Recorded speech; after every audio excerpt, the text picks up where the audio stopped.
Hello students, welcome back to my channel. अगर आपने अभी तक मेरे चैनल को सब्सक्राइब नहीं किया है तो जल्दी से चैनल को पहले सब्सक्राइब कर दो और बेल नोटिफिकेशन भी दबा देना ताकि आने वाले वीडियोस के नोटिफिकेशंस आपको टाइम पे मिलते रहें। सबसे पहले तो उन बच्चों को कॉन्ग्रेचुलेशंस जिन बच्चों के एग्ज़ाम आगे हो गए हैं, जिनकी डेट आगे हो गई है, लाइक जिनके एग्ज़ाम सभी अक्टूबर के मिड और अक्टूबर के एंड में हो गए हैं और साथ ही में नवंबर के फर्स्ट वीक में हो गए हैं। इस वीडियो में मैं आपको कुछ टिप्स के बारे में बताऊंगी, कुछ चीज़ों के बारे में बताऊंगी जिन चीज़ों का आपको बहुत ज़्यादा ध्यान रखना है। सबसे पहले शुरू करते हैं, आपको एग्ज़ाम सेंटर पे पहुंचना कब है। आपका जो रिपोर्टिंग टाइम आपको दिया ही होगा कि 1 से 1.5 घंटा पहले आपको पहुंचना है, राइट। कुछ लोगों का 2-2 घंटा पहले रिपोर्टिंग टाइम भी होता है, जैसे अभी किसके नीट का पेपर हुआ था या फिर उसका हुआ था जेई मेंस का हुआ था, तो वहाँ पे तो बच्चों को 2-2 3-3 घंटे पहले बुलाया गया था। तो मे बी आपका रिपोर्टिंग टाइम जो है वो इस तरीके से हो सकता है, लेकिन आप कोशिश करें कि अगर आपको मेंशन नहीं किया गया है पर्टिकुलर कि आपको कितने बजे रिपोर्ट करना है, वैसे तो मेंशन किया गया होगा, लेकिन अगर नहीं किया गया है तो आपका जैसे 9 से लेकर के 12 बजे तक का पेपर है या फिर आपका सेकेंड शिफ्ट में पेपर है, आपको 1 से 1.5 घंटा पहले सेंटर पे पहुंच जाना है। पहली चीज़ तो यही है। दूसरा चीज़ ये है कि अपना एडमिट कार्ड अपने साथ लेके जाइएगा। साथ में आपका जो फ़ोटो आइडेंटिटी वो मांगते हैं आपसे, या फिर आपका ड्राइविंग लाइसेंस हो गया या फिर आपका आधार कार्ड हो गया, वो ज़रूर अपने साथ रखना है। साथ में आपको 2 पासपोर्ट साइज़ फ़ोटोज़ चाहिए होती हैं। आप 2 नहीं 3 फ़ोटोज़ लेके जाइए, क्योंकि अगर एक मिसप्लेस हो जाती है तो कम से कम आपके पास एक्स्ट्रा फ़ोटो होगी उस टाइम पे, ठीक है। और एक इम्पॉर्टेंट चीज़ ये है कि आप वहाँ जा रहे हैं तो पहले तो आप अपने बेल्ट ना पहने। जो लोग बेल्ट पहन के जाते हैं अपनी बेल्ट ना पहन के जाएं, क्योंकि वो उतरवा लेते हैं, वहाँ पे बेल्ट पहनने नहीं देते हैं। साथ में आप शूज़ मत पहन के जाइए, जितना हो सके स्लीपर्स पहन के चले जाओ, चप्पल पहन के चले जाओ या फिर सैंडल पहन के चले जाओ, जहाँ पे आपके पैर जो हैं वो साफ दिखाई दें सामने वाले को। शूज़ नहीं पहन के जाने हैं, ठीक है। और नेक्स्ट चीज़ ये, क्योंकि कई बार क्या होता है शूज़ भी उतरवा लेते हैं। और नेक्स्ट चीज़ जो है वो ये है कि जब आप जा रहे हो तो अभी कोरोना काल है तो अपने आप को कवर करके जाना है प्रॉपरली। आपने अपने आप को जो है मास्क लगा के जाना है। अगर आपको वहाँ पे मास्क देते हैं तो आपको अपना मास्क उतार करके उनका मास्क लगा लेना है, लेकिन अगर वो आपको नहीं देते हैं तो आप पहले से मास्क लगा करके जाएं। अपने फेस को जो है वो किसी कपड़े से ढक करके ना जाएं, आप मास्क लगा के जाएं, प्लस अपना पर्सनल सैनिटाइज़र अपने साथ लेकर के जाएं खुद का। हाँ जी, तो आप अपना पर्सनल सैनिटाइज़र अपने साथ लेकर के ज़रूर जाएं। हो सकता है वहाँ पे वो आपके हाथ सैनिटाइज़ तो कराएंगे, पर आपको अपना पर्सनल सैनिटाइज़र भी अपने साथ रखना होगा। अगर आपको वो मना करते हैं गेट पे तो आप अपने जो गार्जियंस, आपके पेरेंट्स आपको छोड़ने आए हैं, जो भी लोग आपको छोड़ने आए हैं, आप उनको वो पकड़ा सकते हैं, लेकिन अपने साथ वहाँ तक लेके जाना है। सेकेंड ये है कि अपनी एक water bottle, transparent water bottle भी अपने साथ लेके जाइएगा। अगर मान लीजिए, वैसे तो उन्होंने मेंशन किया ही होगा कि लेके जानी है या नहीं लेके जानी है, अगर उन्होंने नहीं मेंशन किया है तो भी आप अपनी एक बॉटल अपने साथ लेकर के चाहिए सेफ साइड के लिए। अगर वो आपको बाहर रोक देते हैं तो आप अपनी बॉटल को अपने गार्जियंस, अपने पेरेंट्स को पकड़ा सकते हैं, नहीं तो आप उस बॉटल को अंदर ले जाइए, वो आपका ज़्यादा सेफ मोड रहेगा, सेफ्टी रहेगी। नेक्स्ट चीज़ ये है कि आप जैसे जा रहे हो तो 1.5 घंटा आपने पहले क्यों जाना है, क्योंकि आपकी प्रॉपर स्क्रीनिंग होगी वहाँ पे, प्रॉपर आपका बुखार चेक किया जाएगा। अगर आपको बुखार होता है तो आपको फिर दूसरे रूम में बिठा करके एग्ज़ाम लिया जाएगा, या फिर आपकी तबीयत ज़्यादा ख़राब है तो फिर आपको मतलब एग्ज़ाम नहीं देने दिया जाएगा आपको, या तो डॉक्टर को दिखाया जाएगा। इस तरीके का कोई प्रोसीजर रहेगा, क्योंकि फिर ज़्यादा बीमार इंसान को तो पेपर वो देने नहीं देंगे। देने देंगे भी तो वो अलग रूम में बिठा करके आपका एग्ज़ाम लेंगे। फिर जो नेक्स्ट चीज़ आपको ध्यान में रखनी है कि आप अपने साथ एक एक्स्ट्रा पेन घर से ज़रूर लेके जाएं। अगर वो आपको प्रोवाइड कराते हैं तो अच्छी बात है, अगर आपको वो प्रोवाइड नहीं करा रहे हैं, क्योंकि पहले तक तो प्रोवाइड करवाते थे, वो पेन आपको देते थे, पेपर आपको देते थे। पेपर तो आप नहीं लेके जा सकते हो, लेकिन एक पेन सेफ साइड के लिए लेके जा सकते हो, क्योंकि अभी माहौल थोड़ा सा गड़बड़ाया हुआ है, तो मे बी आपको पेन अपना लाना हो तो पेन लेकर के आप जा सकते हैं। नहीं यूज़ हुआ पेन तो आप अपने गार्जियंस को दे दीजिए, लेकिन आप अपने साथ सेफ साइड रख के ये चीज़ें आपको लेके जानी है। नेक्स्ट चीज़ जो ये है कि आपको बहुत ज़्यादा ध्यान रखना है कि आप जैसे मान लीजिए अब अंदर जा रहे हैं, आप अपने कंप्यूटर के सामने बैठ गए हैं, एग्ज़ाम आप अटैम्प्ट कर रहे हो, तो हाँ एक और चीज़ कि आप ग्लव्स पहन के जाइए, अपने जो ट्रांसपेरेंट ग्लव्स होते हैं वो पहन के जाइएगा। मे बी वो आपको उतरवा दें तो अलग बात है, लेकिन आप पहन के जाइए और अपना सेफ साइड रखिए। प्लस जो ग्लव्स हैं वो आपको पेपर को करने में कोई परेशानी नहीं होगी, क्योंकि आप कंप्यूटर पे पेपर कर रहे हो, आपको माउस यूज़ करना है। और अगर आप पेन पेपर भी यूज़ कर रहे हो तो वो आप नॉर्मली अपने ग्लव्स के साथ यूज़ कर सकते हो। और बहुत सारे बच्चों को ये डाउट है कि पेपर मिलता है या नहीं मिलता है। पेपर वहाँ आपको प्रोवाइड वो करवाते हैं। उस पेपर को आपने यूज़ कैसे करना है, उस पेपर को पे आपने, जैसे आपको लॉजिकल रीजनिंग के कुछ क्वेश्चंस हो गए, जैसे कि आपके नंबर सीरीज़ हो गए, अल्फ़ाबेट सीरीज़ हो गए, रेशो क्वेश्चंस हो गए, डायरेक्शन के क्वेश्चंस हो गए, ये सारे क्वेश्चंस जो हैं वो सॉल्व करने के आपके काम आएंगे। डाटा इंटरप्रिटेशन के क्वेश्चंस हो गए, वो सारे क्वेश्चन आप आराम से उस पेपर पे सॉल्व कर सकते हो। और अगर आपको एक एक्स्ट्रा शीट चाहिए तो वो भी आप ले सकते हो।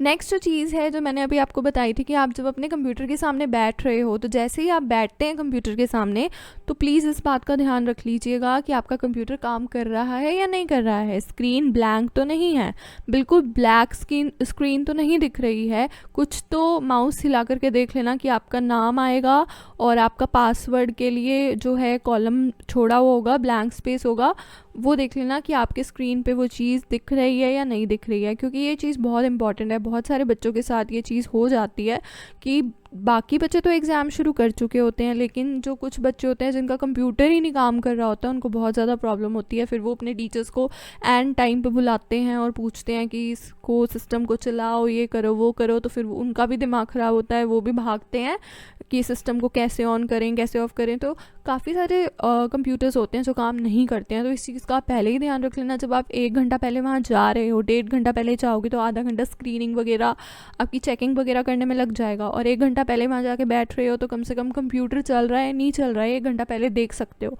आधा घंटा पहले भी जा रहे हो, आधा घंटा पहले भी वहाँ बैठ रहे हो, तो आधा घंटा पहले भी आप देख सकते हो। लेकिन इस चीज़ को ज़रूर देख लेना, नहीं तो बाद में आपको प्रॉब्लम होएगी। अब क्या होता है, इसमें टाइम बहुत ज़्यादा मैटर करता है। जैसे ही आपका जो बेसिकली क्या, आपके पास पासवर्ड है, पासवर्ड आपका क्या होता है, आपका डेट ऑफ बर्थ ही पासवर्ड होता है। बिना स्पेस के डेट ऑफ बर्थ टाइप करना होता है, लेकिन आपने पासवर्ड बिना इंस्ट्रक्शंस के टाइप नहीं करना होता है। कुछ बच्चे क्या करते हैं, पासवर्ड डाल देते हैं और पेपर उनका शुरू हो जाता है, क्योंकि जैसे ही आप पासवर्ड डालोगे, लॉगिन करोगे, आपका टाइम तो शुरू हो जाएगा पेपर का। और पेपर का टाइम तो 3 घंटे का होता है, और यहाँ पे टाइम अगर आपके कंप्यूटर पे स्टॉप हो गया तो आपका पेपर वहीं स्टॉप हो जाएगा। तो इसीलिए जब आपको एग्जामिनर इंस्ट्रक्शन दे कि अब आप अपना पासवर्ड डालिए, तब आप पासवर्ड डालेंगे। फिर वो आपको बोलेंगे कहाँ क्लिक करना है, वहाँ आप क्लिक करिए, लॉगिन करिए और अपने टाइम को, पेपर को शुरू करिए। अब क्या करना है, पेपर को जो आप करते हो तो पेपर को करते टाइम थोड़ा ध्यान रखना है टाइम का। नहीं तो क्या होता है कि टाइम बीत जाता है और पेपर बंद हो जाता है। सामने कंप्यूटर पे स्क्रीन पे हम टाइम देखते नहीं हैं, स्क्रीन पे पेपर बंद हो जाता है, बहुत सारे क्वेश्चंस छूट जाते हैं। अब कई बच्चों के साथ ये प्रॉब्लम होती है कि उनका जी घबराने लगता है, उनका सर दर्द होने लगता है, क्योंकि 3 घंटे तक कंप्यूटर के सामने बैठना आम बात नहीं है, ईजी नहीं है। बहुत सारे लोगों को आदत नहीं होती है कंप्यूटर के सामने 3 घंटे तक लगातार बैठने की। तो ऐसे में आप क्या कर सकते हो, ऐसे में आप अपने साथ कोई मेडिसिन पहले ही लेके आ सकते हो। कोई जैसे हम बोलते हैं ना, कोई टॉफ़ी हो गई या फिर कोई ऐसी चीज़ हो गई जो जिससे कि आपका जी ना घबराए। आप कोई ऐसी चीज़, मेडिसिन वगैरह पहले परमिशन लेकर के या तो अंदर ला सकते हैं अगर आपको बहुत ज़्यादा प्रॉब्लम होती है तो, नहीं तो आप लेकर के आइए घर से उस दवाई को, क्योंकि प्रॉब्लम होती है। बहुत सारे बच्चों को ये प्रॉब्लम होती है कि उनका सर चकराने लग जाता है।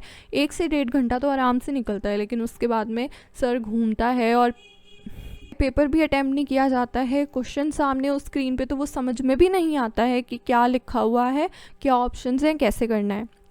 इसलिए बेटर ये है कि मेडिसिन लेकर के जाइए, साथ में लेकर के जाइए। अगर ज़्यादा प्रॉब्लम है तो बात कर लीजिए, बाहर एग्जामिनर से बात कर लो, बाहर जो गार्ड बैठा होता है उससे बात कर लो, जो आपकी स्क्रीनिंग करके आपको अंदर भेजेगा, चेकिंग करके भेजेंगे, उनसे आप बात कर सकते हैं। फिर नेक्स्ट चीज़ ये है कि जिनको स्पेक्स लगे हुए हैं, चश्मा लगा हुआ है, वो चश्मा अपने साथ लेकर के जाएँ, क्योंकि बिना चश्मे के आप अगर अटैम्प्ट करने जाओगे पेपर तो आपका सच में सर पूरा घूम ही जाएगा। तो इसलिए चश्मा आप लगाएँ जिनको चश्मा लगा हुआ है। नेक्स्ट चीज़ जो है वो ये है कि जब आप पेपर को अटैम्प्ट कर रहे हो तो कोशिश करो कि 1 से 1.5 घंटे में आप जो क्वेश्चन आपको आते हैं वो अटैम्प्ट कर लो। क्योंकि क्या होता है ना, 1 से 1.5 घंटे में हम थोड़ा एक्टिव होते हैं, 1 से 1.5 घंटे बाद हमारी हालत ख़राब होने लगती है। ये फैक्ट है, ऐसा बहुत सारे बच्चों के साथ होता है। और टाइम टू टाइम इस चीज़ को अवॉइड करने के लिए, जो फैटिग, ये जो थकान होती है, इस चीज़ को अवॉइड करने के लिए आप टाइम टू टाइम पानी पी सकते हैं। वॉशरूम का ऑप्शन तो होता ही है कि आप जा सकते हो, आपको कोई मना नहीं करेगा, परमिशन लेके आप बाहर जा सकते हैं, बट वो आपका ध्यान रखते हैं कि आप कहाँ जा रहे हैं, कहाँ नहीं जा रहे हैं। नेक्स्ट चीज़ ये है कि आप हर 15 से 20 मिनट बाद जब आपको सफोकेशन महसूस होने लगे, आपको ये फील होने लगे कि अब मेरे को जी घबरा रहा है या मुझे चक्कर आने जो स्टार्ट हुए हैं, उसी वक्त आप पानी ले लीजिए, पानी पी लीजिए। अगर आपकी बॉटल अलाउड है, ट्रांसपेरेंट बॉटल अपने साथ लेकर के चाहिए। बॉटल अलाउ कर देते हैं अंदर तो बॉटल से पानी पीजिए, नई बॉटल अलाउ कर रहे हैं, आपको पानी वहाँ प्रोवाइड करा रहे हैं तो आप एग्जामिनर को बोलिए कि आपको पानी दें, आपको पानी मिल जाएगा। नेक्स्ट चीज़ ये है कि क्वेश्चंस कैसे आप अटैम्प्ट कर सकते हो। अब क्या होता है ना, यहाँ पे पहले होता था कि पेपर 1 और जो पेपर 2 होता था वो एक बार ही पेपर 1 अटैम्प्ट किया तो पेपर 2 पे चले जाओगे तो पेपर 1 पे वापस नहीं जा सकते। जो क्वेश्चन अटैम्प्ट कर लिया उसको बाद में सही नहीं कर सकते, लाइक राइट आंसर दबा दिया तो। लेकिन अब क्या है, अब ऐसा कुछ नहीं होता है, आप बैक जा सकते हो, आप अपना सेकंड पेपर करते करते आप फर्स्ट पेपर खोल सकते हो और फर्स्ट पेपर का आप जो है क्वेश्चंस कर सकते हो। इस चीज़ को चेक करने के लिए आप क्या कर सकते हैं कि आप जब अपना पेपर अटैम्प्ट करने लगेंगे तो आपके ऊपर 2 ऑप्शंस आएंगे, पेपर 1 पेपर 2 के। तो आप पेपर 1 खोलना, पहले देखना, एक क्वेश्चन के आंसर पे क्लिक करके देखना, उसको नेक्स्ट करना, नेक्स्ट क्वेश्चन आ जाएगा, फिर उसके बाद में उसको नेक्स्ट करना, जो आपका क्वेश्चन का आंसर होगा वो भर देना, फिर आप एक बारी पेपर 2 खोल के देखना। पेपर 2 में खोलोगे, एक क्वेश्चन भरोगे, दूसरा क्वेश्चन भरोगे, फिर वापस पेपर 1 खोल के देखना। तो आपका जो पेपर 1 है और जो पेपर 2 है आप वो किसी भी टाइम पे अटैम्प्ट कर सकते हो। अभी ये नहीं है कि 1 घंटा पेपर 1 को दो और बाकी का घंटा आप पेपर 2 को दो। इसीलिए जो पेपर 1 में इजी क्वेश्चंस हैं, जो ज़्यादा दिमाग लगाने वाले क्वेश्चंस भी हैं, जैसे कि लॉजिकल रीजनिंग हो गए, डायरेक्शंस वाले क्वेश्चन हो गए, डाटा इंटरप्रिटेशन वाले हो गए। डाटा इंटरप्रिटेशन पे ज़्यादा दिमाग नहीं खपाना चाहिए, क्योंकि एक बार ही क्वेश्चन को देख लो, क्वेश्चन का पैटर्न समझ आ गया तो ठीक है, लेकिन 15-15 20-20 मिनट डाटा इंटरप्रिटेशन के क्वेश्चन पे मत खपाओ। बेसिकली आपको क्या करना है, आपको जो क्वेश्चन आते हैं वो अटैम्प्ट कर लो। आपको जो, ऐसा नहीं है कि हो सकता है आपको सारे क्वेश्चन ना आते हों, आपको 50 to 60% क्वेश्चन आते हो या 70% क्वेश्चन आते हो, किसी को 40 या 30% ही क्वेश्चन आते हो। तो आपने करना क्या है, आपने क्वेश्चंस को जो आपको आते हैं पहले आप पेपर 1 में अटैम्प्ट कर लो और फिर पेपर 2 में भी जो क्वेश्चंस आपको आते हैं वो अटैम्प्ट कर लो पहले 1 से 1.5 घंटे में। फिर आप उन क्वेश्चंस पे जाओ जो आपको नहीं आते हैं, और आप वो वाली ट्रिक को फॉलो कर सकते हो जो मैंने एक वीडियो बनाई थी कि कैसे जो नेगेटिव मार्किंग जिन एग्ज़ाम्स में नहीं होती हैं उनमें कैसे पेपर अटैम्प्ट कर सकते हैं हम। नेगेटिव मार्किंग जो बेसिकली जो मार्क्स आपको नहीं मिल रहे हैं वो भी मार्क्स आपको मिल जाएंगे।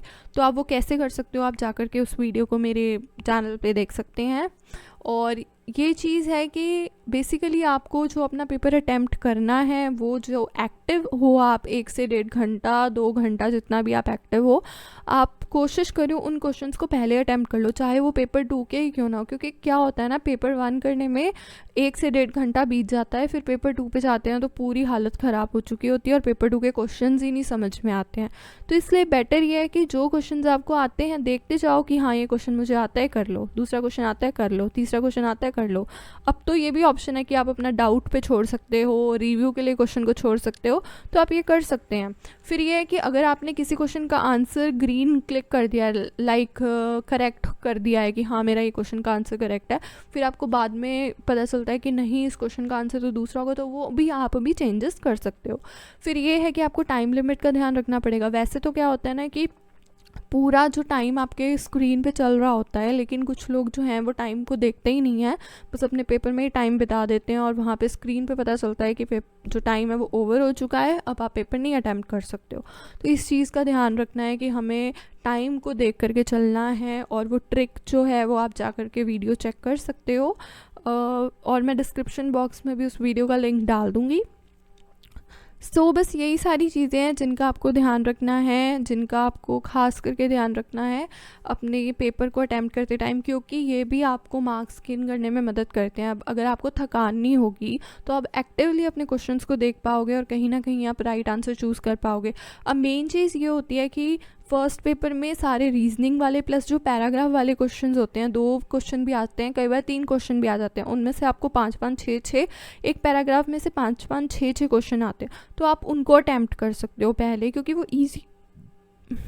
वो क्वेश्चंस जो हैं वो इतने हार्ड नहीं होते। हाँ, उन पैराग्राफ्स को रीड करने में आपको 10 से 15 मिनट लग सकते हैं, समझने में भी टाइम लग सकता है, लेकिन मार्क्स गेन करने में वो आपकी मदद कर सकते हैं, काफ़ी मदद करते हैं अगर आप सही आंसर भर देते हैं तो। नेक्स्ट ये है कि आप जब पेपर स्टार्ट कर रहे होते हो तो आपको अपना मीडियम के अकॉर्डिंग पेपर खोलना होता है, इंग्लिश है या हिंदी है। तो इस चीज़ का ध्यान भी रख लेना कि अपना इंग्लिश पेपर, हिंदी वाले इंग्लिश मत खोल लेना और इंग्लिश वाले हिंदी मत खोल लेना। ऊपर ऑप्शंस होते हैं, उसके हिसाब से आपने अपने पेपर को अटैम्प्ट करना होता है। तो बस यही चीज़ें हैं। और सेकंड पेपर में ये होता है कि जैसे आप फर्स्ट पेपर में अपने पहले जो क्वेश्चंस आपको आते हैं वो अटैम्प्ट कर लो, फिर सेकंड पेपर में जाओ, सेकंड पेपर में भी जो क्वेश्चंस आपके सब्जेक्ट से रिलेटेड हैं वो जो आपको आते हैं वो आप अटैम्प्ट कर लो। फिर लास्ट जो चॉइस बचती है, जो क्वेश्चंस आपको नहीं आते हैं उनमें थोड़ा सा टाइम बचा है तो तुक्के मार के देख लो, नहीं तुक्के मर रहे हैं तो आप वो ट्रिक को फॉलो कर लो जो मैंने आपको बताई थी उस वीडियो में। उस वीडियो का लिंक मैं डिस्क्रिप्शन बॉक्स में दे दूँगी। सो अगर आपको वीडियो अच्छी लगे तो वीडियो को लाइक करना, शेयर करना ना भूलिएगा, चैनल को सब्सक्राइब करना ना भूलिएगा एंड बेल नोटिफिकेशन को दबाना ना भूलिएगा।